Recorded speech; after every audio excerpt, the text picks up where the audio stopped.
Hello everybody, it is Friday the 30th of December. I want to talk about, again, comparing the Western thinking, or what should be the Western thinking, to the Eastern thinking. And it's really the difference between going to heaven or bringing heaven to earth. Where this idea of bringing heaven to earth is really not widespread, apart from a few Christians that believe on the book of Revelation. And then bringing heaven to earth is bringing, open up the clouds and bringing down entire armies that are just slaughtering everything around them, which again is not a good idea. So, what I have up here is the depiction of the five koshas, which is in the teaching of Vedanta. And this is basically the layers of your onion. That is their depiction of who you are.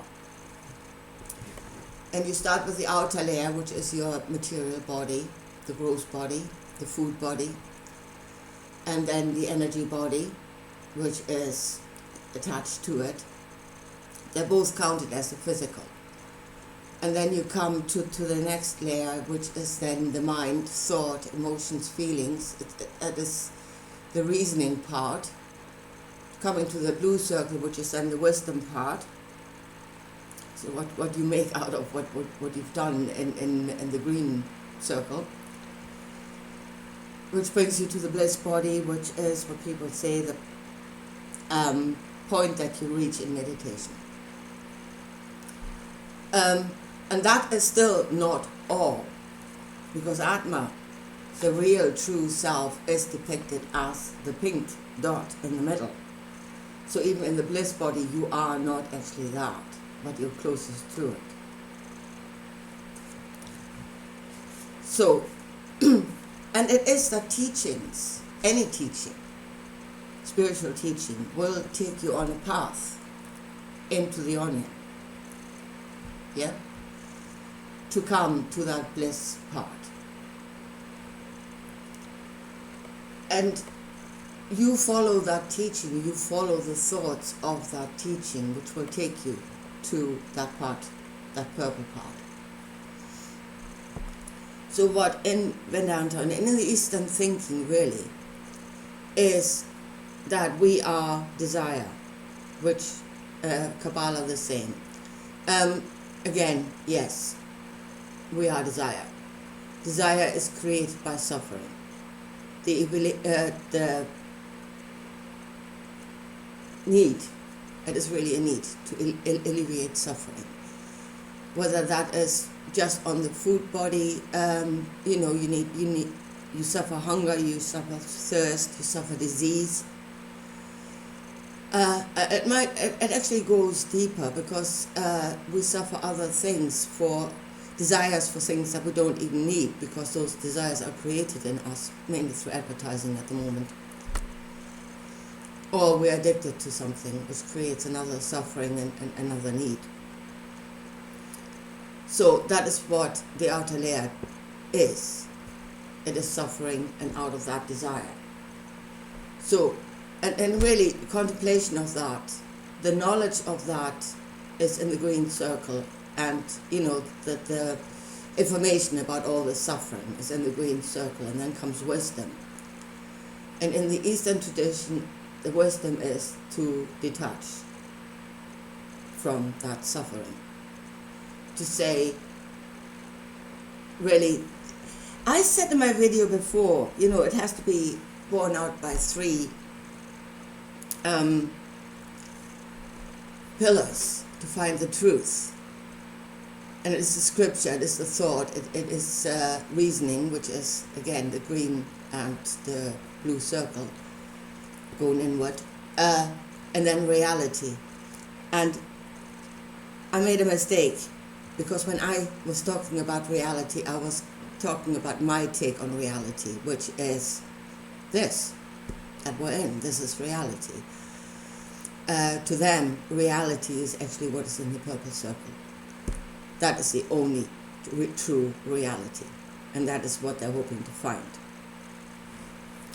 So you detach from suffering, and you find the one true reality in their mind, which is Atma,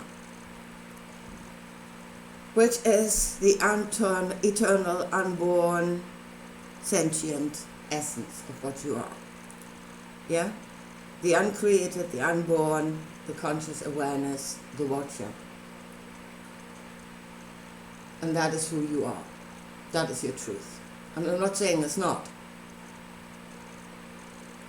But that is, and here's the thing, that is what you are working on through following that teaching. That is what you are working on to find in the bliss body. And guess what? You're going to find it through your works. It is really a bit like,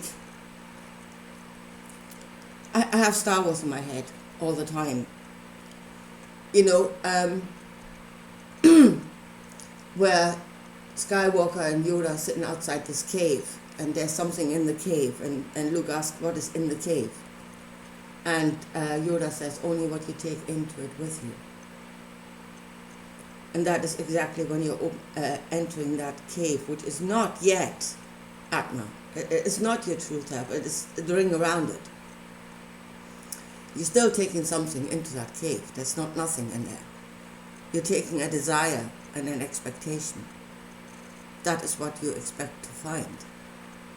Because that is what, through the teaching, and how you see yourself, this is it. But by the time you've gone through the layers, that is how you see yourself. The body is nothing, and the truth is just in there. And what you will see there is a reflection of what it is you expected to find, to my mind. So now, let's go to Jesus. And again, because they started off, the teaching started off in the same place. But he went through the layers of the onion somehow differently, and he found something else. He did not find all. He did not find the unconditionally existing, the unborn, the uncreated. He didn't find that in the bliss body. So again, we start on the outer thing. We start with suffering, obviously, in the physical body, in the gross body. And again, we're going through reasoning, and again, we are on the path of we want to alleviate suffering. We want to get away from suffering. Yeah. But here is where Jesus did not detach completely from the gross body, because he was, or whatever was leading him, let's say something was leading him through these layers.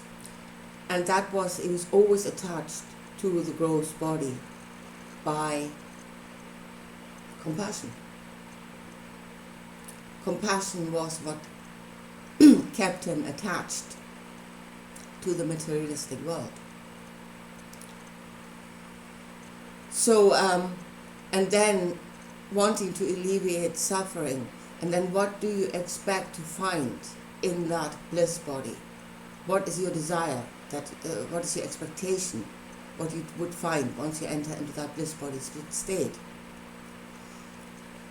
Knowledge. I bring you the knowledge of the Father, the knowledge of how to alleviate suffering. The knowledge of how to alleviate suffering. That is what he was expecting to find in the bliss body. And I'm saying that because, as I said, two things. The teaching started off pretty much in the same place, but the outcomes were different. The outcomes are radically different, and that can only happen if you expect to find something different once you enter heaven, so to speak.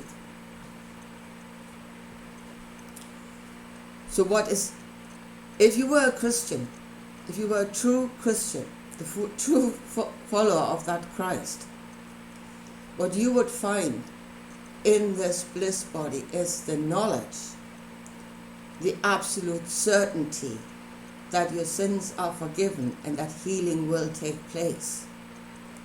You find the giver. You do not find all. You do not find the unattached. You do not find the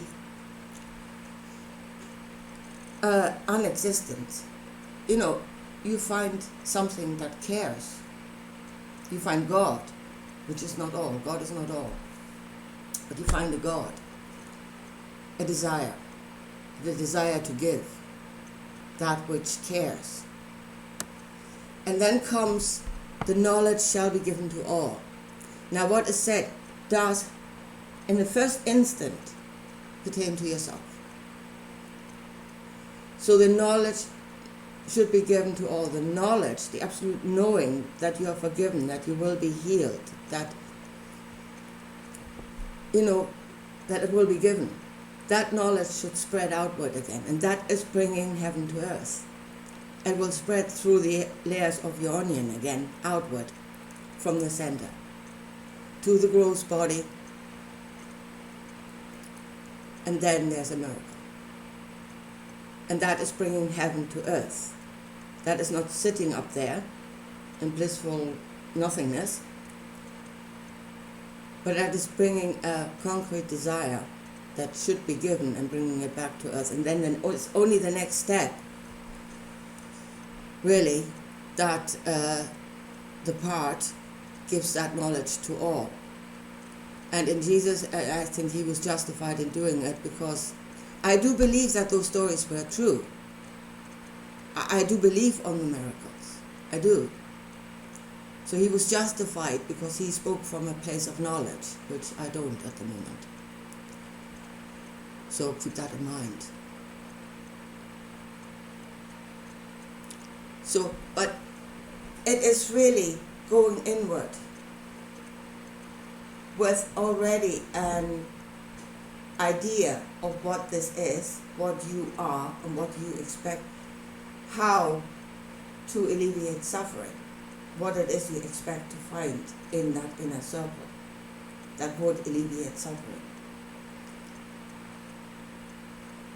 And as I said, people go into meditation and they're telling me, it is undescribable, you're in this vastness. But do you understand that you were led into seeing that? That you were actually led to that point through teachings. That you accepted those teachings as truth. You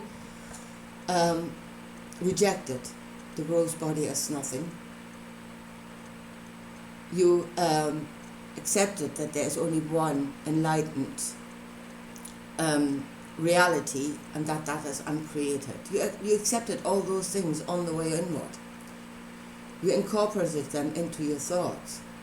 You saw yourself in that way. And according to that, you saw in the bliss body. And that is not the only possibility. It really depends what you take on your journey inward, what idea you take on your journey inward. And then again, what is enlightenment? Is enlightenment actually, this vast everything that is undefined? Or is the desire to alleviate suffering in this world, is that enlightenment? So it really depends on how you look at that. But what I really want to show here, and I said I wouldn't meditate, I've said it before.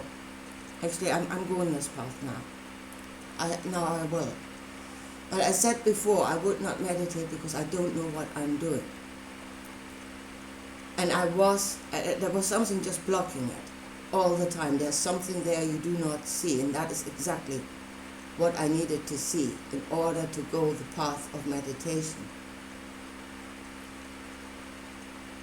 I needed to see that I am the one that finds whatever is in that purple circle.